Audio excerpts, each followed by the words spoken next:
ये बात है कि पाठ्य पुस्तकों में सारी चीजें लिखी हुई हैं और हम लोग सब पहले गाइड हैं। बात ये होगी कक्षा में जाकर के बच्चों के स्तर तक पहुंचकर उन्हें वो चीज कैसे डिलीवर करनी है क्लास में, ये महत्वपूर्ण हो जाता है। और एक्चुअली में हम लोग इकट्ठा भी इसी चीज के लिए हुए हैं कि उन टॉपिक्स को बच्चों के बीच इस तरह से रखा जाए कि उन्हें वो चीज पाठ्य पुस्तकों से ज्यादा देख करके आ जाए।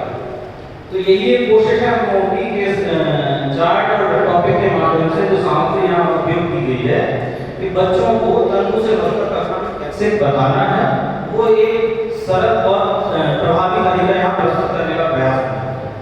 तो ये जैसे कि बच्चों को कक्षा में जब हम पहुँचते हैं तो कक्षा में जाते ही हम लोग एक चर्चा आधारित गतिविधि प्रारंभ करते हैं कि उनसे पूछना कि भाई ये तुम्हारा कपड़ा अच्छा लग रहा है या तुम्हें दीपावली में कौन से कपड़े खरीदते हैं।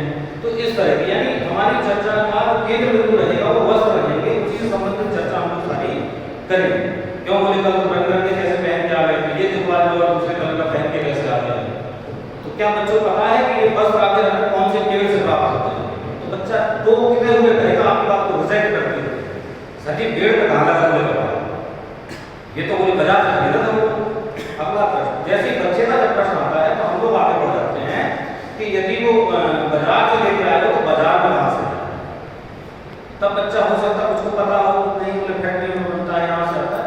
बस इतने थोड़े बहुत प्रश्न हम लोग को आधार बनते हैं उन्हें आगे तक ले जाए। क्या आपने कभी अपने कपड़े को ध्यान से देखा है?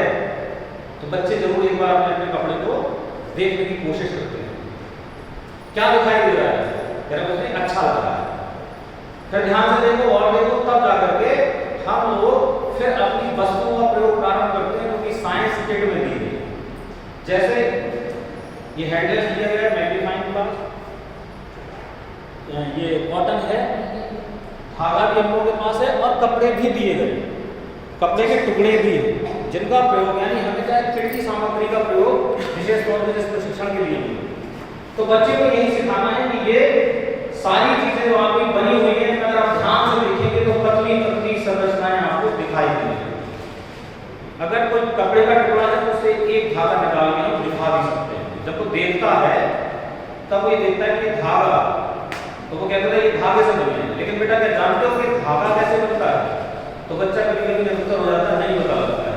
तब हम लोग उसको सामने इन चीजों का प्रेजेंट करेंगे कि इस तरह की संरचनाएं जब हम धागों में देखते हैं, जब धागों में देखते हैं तो हमें और पतले पतले तंतु दिखाई देते हैं, बहुत पतले पतले। तो तंतु के प्रदर्शन के लिए हमने सुतली का प्रयोग किया है, सुतली को अलग अलग कर दिया। ये सुतली ऐसी बनी थी, तो ये तंतु जो है जब इन्हें आपस में किसी भी प्रकार से चाहे अपने हाथों से या मशीनों के माध्यम से जब आपस में उमेटा जाता है तो इनमें थोड़ी ताकत आ जाती है और ये धागे के रूप में परिवर्तित हो जाता है। और इन्हीं की सहायता से जब धागों को आपस में गूंथ देते हैं तो एक संरचना उससे अधिक मजबूत हमें प्राप्त होती है और इसी को हम लोग वस्त्र कहते हैं। तो ये वस्त्र बनने तक की आता तंतु से धागा निर्माण होता है, धागे से वस्त्र का निर्माण होता है। यदि हम देखेंगे तो सारी संरचनाएं लगभग इस प्रकार दिखाई देंगी जो आपस में एक दूसरे से गुथी हुई। इन्हें आप देख रहे हैं, ये धागे हैं और ये किनसे प्राप्त होते हैं? इन रेशों से, और उनको आपस में गूंथ करके ये संरचना प्राप्त हो रही है, ये और अधिक मजबूत होगी जिसके बने वस्त्र हम लोग धारण करते हैं। अब आप लोग अपने अपने वस्त्रों को ध्यान से देखिएगा और ऐसे रेशों के नाम चाहे वो जंतुओं से प्राप्त होते हो या पौधों से होते जिनसे वस्त्र निर्माण संभव हो सकता है। तो बच्चे आपको कक्षा में उनके नाम जरूर बता पाएंगे। इस तरह से हम इन सामग्रियों का प्रयोग करके सरलता दिखा कर, जैसे कहा जाता है कि हाथी की 4 पैर होते हैं, एक सूंड होती है, 2 बड़े बड़े कान होते हैं। बच्चे को ये बताने से बेहतर है कि हम हाथी का एक चित्र उसको दिखा दें तो वो आसानी से पूरा एक चित्र उसके दिमाग में पहुंच जाएगा। और ऐसा ही तरीका ये भी है कि किताब में बार बार पढ़ने की बजाय अगर ये प्रक्रिया अपनाएंगे तो उसको स्थायी ज्ञान प्राप्त होगा और आसपास वैज्ञानिक दृष्टिकोण से हर प्रकार के वस्तुओं को देखने का उसका नजरिया विकसित हो जाएगा। और यही हमारा उद्देश्य है। Thank you.